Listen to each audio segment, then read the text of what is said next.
नमस्कार। आज की हमारी चर्चा का विषय है कर्म का स्वरूप। कर्म के स्वरूप और कर्म के रहस्य को समझना बहुत आवश्यक है। हमारी साधना की दृष्टि से भी यह महत्वपूर्ण है। और वैसे जिन्हें अपने जीवन में सुख और शांति और आनंद की अभिलाषा है, उन्हें कर्म को समझना बहुत आवश्यक है। कर्म का रहस्य है कि जो कुछ भी हम कर्म करते हैं, इसका हमें फल मिलता है। तो शुभ अशुभ जो भी हम कर्म करते हैं, इसका हमें फल मिलता है। यदि हम शुभ कर्म करते हैं तो हमें अच्छा फल मिलता है। यदि हम पुण्य कर्म करते हैं तो हमें अच्छा फल मिलता है। यदि हम पाप कर्म करते हैं तो हमें गलत फल मिलता है। और हम सब अच्छे परिणाम की ही अपेक्षा रखते हैं। तो स्वाभाविक सी बात है कि हम सबको अच्छे कर्म ही करने की आवश्यकता होती है। तो आइए सबसे पहले हम समझ लेते हैं कि कर्म के प्रकार कितने होते हैं। वस्तुतः हमारे भारतीय आध्यात्मिक परंपरा में कर्म के 3 प्रकार माने गए हैं। एक संचित कर्म है, दूसरा प्रारब्ध कर्म है, तीसरा क्रियमाण कर्म है। संचित कर्म क्या है?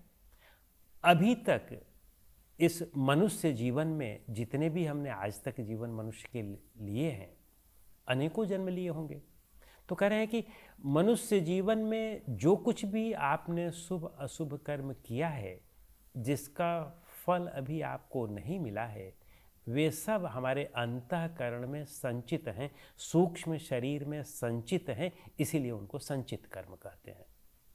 और दूसरा प्रारब्ध कर्म, वे पूर्व कर्म जो इस मनुष्य योनि में हमने किए हैं, उन कर्मों में से कुछ कर्म से हमारा यह शरीर मिला हुआ है। तो इसीलिए इसको प्रारब्ध कर्म कहते हैं। यानी जो कर्म अब हम इस शरीर के माध्यम से जिसका फल भोग रहे हैं, वह प्रारब्ध कर्म है। और इस वर्तमान जीवन में राग और द्वेष से युक्त होकर जो कर्म हम करते हैं, वह क्रियमाण कर्म है। हमारे यहाँ योग सूत्र में भी कर्म को परिभाषित किया गया है। वे कहते हैं कि कर्मा शुक्ला कृष्णम योगिनस त्रिविधम इतरेशम। 3 प्रकार के कर्म बताते हैं सामान्य लोगों के, और कहते हैं कि योगिनस त्रिविधम इतरेशम, योगी के कर्म जो हैं इन तीनों से इतर हैं, यानी अलग हैं, यानी चौथे प्रकार के कर्म की बात करते हैं। तो वे पहले 3 कर्म कौन है? अशुक्ल कर्म। अशुक्ल का मतलब यहाँ पर पाप है। जो हम पाप कर्म करते हैं, एक तो वह कर्म हो गया। दूसरा अकृष्ण यानी कि पुण्य कर्म। और तीसरा पुण्य और पाप से मिश्रित कर्म। क्योंकि सभी लोग हमेशा केवल पाप ही कर्म नहीं करते रहते हैं, कभी कुछ पुण्य कर्म भी कर देते हैं। तो इसलिए मिश्रित की भी एक श्रेणी हो गई। तो सामान्य व्यक्ति इन तीनों कर्मों में ही उलझा रहता है। क्यों इनमें उलझा रहता है? क्योंकि वह राग द्वेष और स्वार्थ और अभिमान से प्रेरित होकर के कर्म करता है।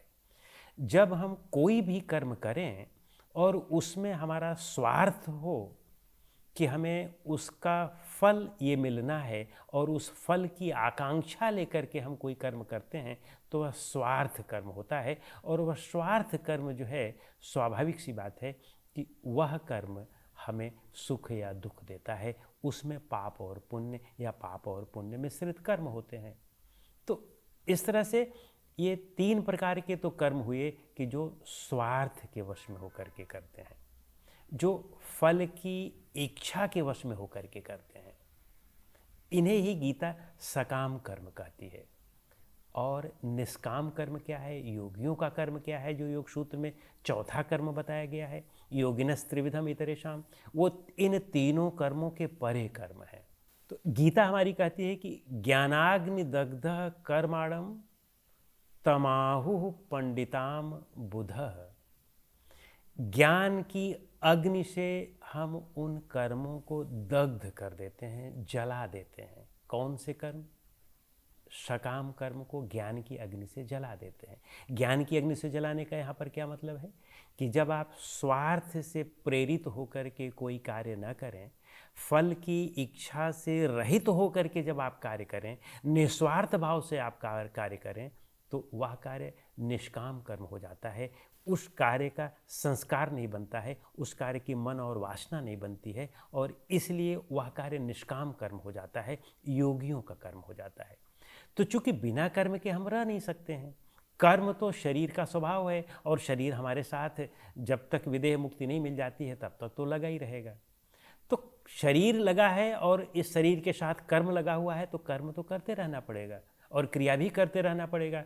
लेकिन यदि हम उस कर्म को निष्काम कर्म में बदल दें, स्वार्थ रहित कर दें, फल की आकांक्षा से रहित कर्म कर दें, तो वह निष्काम कर्म हो जाता है, और वह निष्काम कर्म हमें मुक्ति देता है, हमें सुख देता है, आनंद देता है।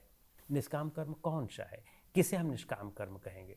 निष्काम कर्म वह है जो कर्म दूसरों के हित के लिए किया जाए, अपनी आवश्यकता की पूर्ति के लिए, भोजन के लिए, रोटी के लिए, पानी के लिए, सोने के लिए एक बिस्तर चाहिए, एक बेड चाहिए, और सोने के लिए एक कमरा चाहिए, और पहनने के लिए 2-4 कपड़े चाहिए, और खाने के लिए रूखी सूखी 2-4 रोटी चाहिए।